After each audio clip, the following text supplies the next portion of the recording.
Bakit sinabi ng Panginoon na kayo ang ilaw ng sanlibutan? Tagasunod niya lang tayo. Si Jesus mismo ang guro. Sinabi rin ni Jesus na, "Ako ang ilaw ng sanlibutan. Sino mang sumunod sa akin ay hindi nalalakad sa kadiliman at magkakaroon ng ilaw sa kanyang buhay." Ibig kaya niya sabihin dapat tayong maging tulad niya? Na nagsisilbing tagapaghatid ng liwanag sa kadiliman?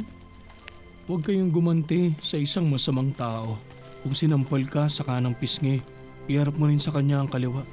Ilang beses nang ininsulto ng mga pari at mga pariseyo si Jesus, pero kahit kailan ay hindi siya gumanti. Patuloy lang niya ginagawa ang kalooban ng Diyos.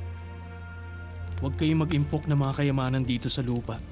Mag-impok kayo ng kayamanan sa langit. Talaga bang sinabi ni Jesus na talikuran natin ang lahat ng pag-aari natin? Di ba sinabi ni Jesus walang makakapaglingkod sa dalawang Panginoon? Hindi niyo mapaglilingkuran ng Diyos at ang kayamanan. Salamat. Alam ko may ilan na tinalikuran ng lahat. Pero ang ilan sa atin merong pambahay, pamilya at hanap buhay. Baka ang ibig sabihin ni Jesus ay gawin natin ang lahat para laging unahin ng Diyos sa buhay natin.